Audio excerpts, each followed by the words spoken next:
บทที่20การแตะต้อง มีหลายคนมาอ้อมรอบพระเยซูในขณะที่พระองค์กำลังย่าง บางคนอยากแตะต้องพระองค์ อยากฟังพระองค์สั่งสอนและอยากร่วมกับพระองค์ มีผู้หญิงคนหนึ่งที่เป็นพยาธิมาหลายปีแล้วลาวอยากให้พระเยซูทรงช่วยลาวให้หายดีจากพยาธินั้น เพราะลาวได้ไปรักษาอยู่ที่ใดก็บ่เซาจักเทื่อลาวเป็นพยาธินี้ได้12 ปีแล้วใช้เงินอย่างหลวงหลายแต่ก็บ่เซาลาวคิดอยู่ในใจว่าถ้าเฮาได้แตะต้องเพียงแต่ผ้าสลองของพระองค์เฮาคงเซาจากพยาธิที่เป็นอยู่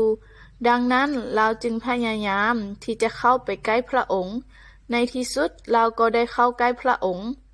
ลาวได้ยืนมือของลาวไปแตะต้องสลองของพระองค์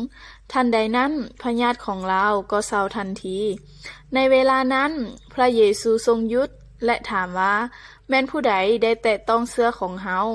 แต่เปโตรตอบพระองค์ว่ามีคนอย่างหลวงหลายอยู่อ้อมพระองค์และมีหลายคนได้แตะต้องพระองค์พระองค์ทรงกล่าวว่า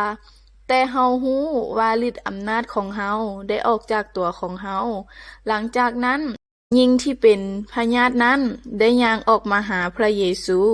แล้วทูลพระองค์ว่าแม่นข้าน้อยที่ได้แตะต้องพระองค์แล้วพระองค์ทรงกล่าวว่านางเอ๋ยจงสมชื่นยินดีเถิดเพราะพยาธิของเจ้าได้เซาแล้วเพราะความเชื่อของเจ้าได้รักษาเจ้าจงไปเป็นสุขเถิด